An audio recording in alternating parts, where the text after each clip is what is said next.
찬송가 217장 주님의 뜻을 이루소서 찬양하도록 하겠습니다.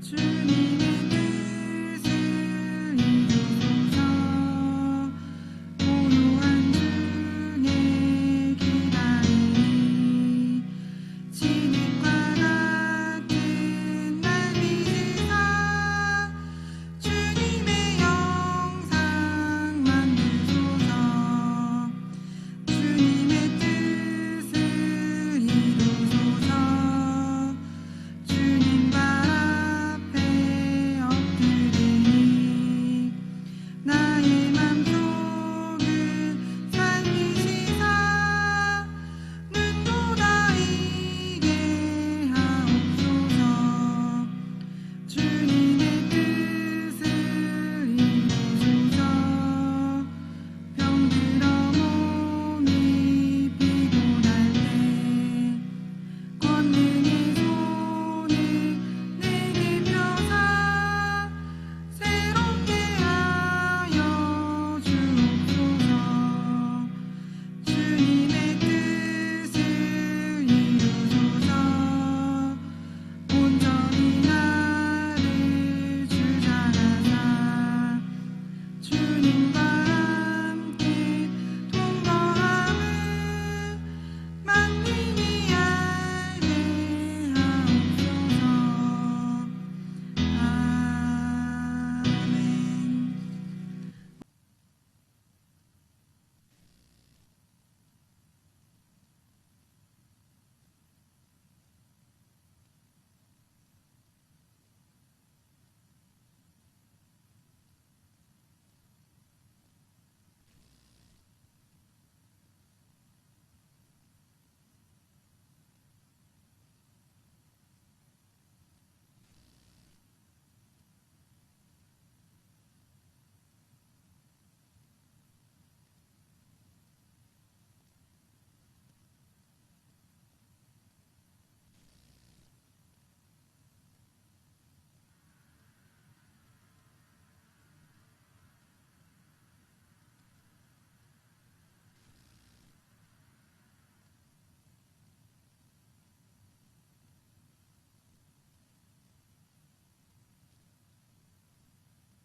네, 여러분 영화 작품 중에 옴니버스 형식의 영화 작품들을 아시나요? 옴니버스 형식의 작품에는 여러 장면들이 모아져 있습니다. 장면들의 출연자들이 똑같지도 않고 상관없는 장면들이 겹쳐지는 것 같지만 다 보고 나면 결국에는 하나의 의도가 있는 작품이었음을 깨닫게 됩니다. 이처럼 우리는 창세기 12장에서 아브라함을 부르시는 이야기에서 시작하여서 아들 이삭, 그리고 야곱, 요셉까지 쭉 이어져 내려오는 옴니버스 같은 형태로 성경의 이야기를 입체적으로 생각해 볼 수 있을 것입니다. 다른 장면들 같고 출연진들도 다 다르지만 하나님의 구원 계획이라는 큰 그림을 생각해 보면 아브라함을 불러 하나님의 백성을 삼으시고 그 아들 이삭 그리고 야곱까지 내려와 애굽의 종으로 팔려가는 요셉의 이야기까지 확대되었습니다. 하나님은 요셉이 자신의 처지를 비관하여 오늘도 그만 내일도 없이 무기력하게 남 탓만 하는 인생으로 살아가지 않도록 도우셨습니다. 그리고 주님만을 의지하며 성실하게 살아가는 요셉과 함께 하셔서 결국은 형통케 하시는 일을 하셨고 요셉을 통해 야곱 족속을 구원하도록 하셨습니다. 하나님께서는 하나님의 백성들의 생명을 살리기 위한 큰 그림, 빅피처의 의도를 가지고 이끌어 가시는 모습을 오늘 본문에서도 보실 수 있을 것입니다. 어제 살펴본 본문에서 요셉의 형인 유다가 옛날의 모습과 달리 아버지를 생각하며 책임을 지려고 하는 모습을 보며 유다가 이렇게 변한 모습을 본 요셉은 참았던 눈물을 쏟아내며 자신의 정체를 밝힙니다. 놀라고 두려워하는 형들을 안심시키고 가까이 오게 합니다. 자신을 버렸던 형들에게 왜 나를 버렸냐며 복수하려는 의도가 없음을 분명히 알게 해준 것입니다. 형들에게 버림받고 감옥에까지 들어가는 힘든 일들을 겪었지만 요셉의 지난 시간들이 험했지만 형들에게 용서와 환대로 맞아주는 모습을 보여줍니다. 또 지난 시간을 돌아보면 하나님께서는 아버지의 사랑받는 증표인 채색 옷을 자랑할 만큼 배려 없고 이기심 많은 어린아이의 모습을 가졌던 요셉을 자신에게 험악하게 했던 형들을 품을 수 있을 만큼의 그릇들로 다듬어 가셨습니다. 더불어 하나님께서는 형들에게도 아버지에게 특별한 사랑을 받는 요셉을 시기하여 버릴 정도의 좁은 마음을 들여다보고 상실한 아버지의 모습을 보며 자신들의 잘못에 대해 인정하고 뉘우치고 책임질 정도의 마음의 그릇으로 넓혀주도록 다듬으셨습니다. 오늘 본문에서 하나님은 어떤 분이시겠습니까? 오늘 본문에서 하나님은 하나님의 사람들이 화해를 이끌도록 모두를 다듬고 빚어가십니다. 요셉이 처음부터 자신이 총리임을 밝히고 형들에게 다가갔다면, 이 총리로 된 내가 요셉이다 이렇게 다가갔다면 형들의 변한 모습이 진심인지 확인할 수 없어서 너무 쉬운 용서가 될 것임을 알았던 것 같습니다. 자신의 총리라는 권위에 반응해서 자신의 변한 마음을 진심으로 돌아보지 않고 책임지는 모습이 아니라 이것이 정말 진심일까 하는 의심의 여지도 있었기 때문입니다. 형들도 요셉이 총리라는 신분에 눌려서 진정한 반성보다는 당장은 먹고 살아야 되니까 급급해서 변명과 같은 화해의 모습을 가질 수도 있었을 것 같습니다. 이렇듯 시험과 같은 시간이 지날 때 서로의 진정성이 드러나 진심으로 대하게 됩니다. 거칠애 같은 말들은 시험의 시간에 필요 없기 때문입니다. 이렇듯 하나님께서는 각자에게 자신들을 돌아보아 화해의 사람으로 설 수 있도록 다듬고 빚고 계셨습니다. 하나님의 방법으로 요셉만 다듬어진 것이 아니라 형들도 다듬고 계셨습니다.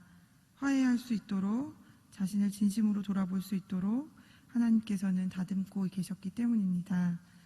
오늘 본문에서 나에게 주시는 교훈은 무엇이겠습니까? 같이 읽어보도록 하겠습니다.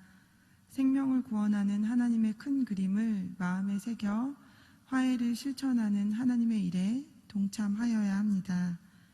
결국 모든 일의 중심은 생명을 살리는 일입니다.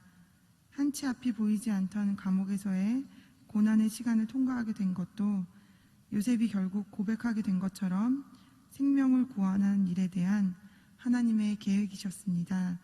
7절의 말씀을 한 번 더 보도록 하겠습니다. 하나님이 큰 구원으로 당신들의 생명을 보존하고 당신들의 후손을 세상에 두시려고 나를 당신들 앞서 보내셨나니 결국 고백한 것처럼 생명을 구원하는 일에 하나님의 계획이 있으셨습니다. 그리하여 8절에서는 굉장히 놀라운 고백을 하게 됩니다. 그런즉 나를 이리로 보낸 자는 당신들이 아니요 하나님이시라. 하나님이 나로 바로의 아비를 삼으시며 그 온 집의 주를 삼으시며 애굽 온 땅의 치리자를 삼으셨나이다. 나를 이리로 보낸 것은 하나님이시고 하나님의 놀라운 계획이 있다는 고백을 하게 됩니다. 하나님과 동행하여 하나님의 시선으로 자신의 인생을 성찰하고 바라보았기에 가능한 고백입니다. 참고 인내하고 자신의 삶에 베푸신 하나님의 크신 사랑을 경험할 수 있었습니다. 속한 우리의 공동체에는 용서하는 한 사람이 있기 시작할 때 상처를 주고 상처를 받는 악순환이 끊어질 수 있습니다. 그리하여 사랑하고 용서하는 놀라운 선순환이 일어나는 새로운 변화와 기적을 경험할 수 있게 되기 때문입니다. 평화의 도구라는 시를 같이 나누어서 오늘의 말씀을 마무리하도록 하겠습니다. 주여 나를 평화의 도구로 써주소서. 미움이 있는 곳에 사랑을, 상처가 있는 곳에 용서를, 분열이 있는 곳에 일치를, 의혹이 있는 곳에 믿음을 심게 하소서. 위로받기보다는 위로하고 이해받기보다는 이해하며 사랑받기보다는 사랑하며 주님을 온전히 믿음으로 영생을 얻기 때문이니 주여 나를 평화의 도구로 써주소서. 주여 나를 평화의 도구로 써주소서. 오류가 있는 곳에 진리를, 절망이 있는 곳에 희망을, 어둠이 있는 곳에 광명을, 슬픔이 있는 곳에 기쁨을 심게 하소서.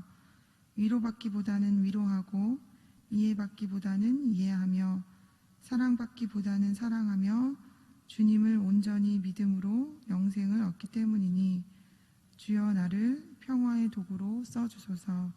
아멘. 기도하겠습니다.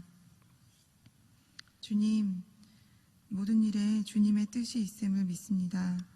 이해할 수도 없고 헤아릴 수도 없어도 주님의 계획을 신뢰합니다. 믿음으로 하루하루 살아갈 때 좁은 마음의 그릇을 넓혀주셔서 참고 인내할 수 있도록 도와주시기를 소망합니다.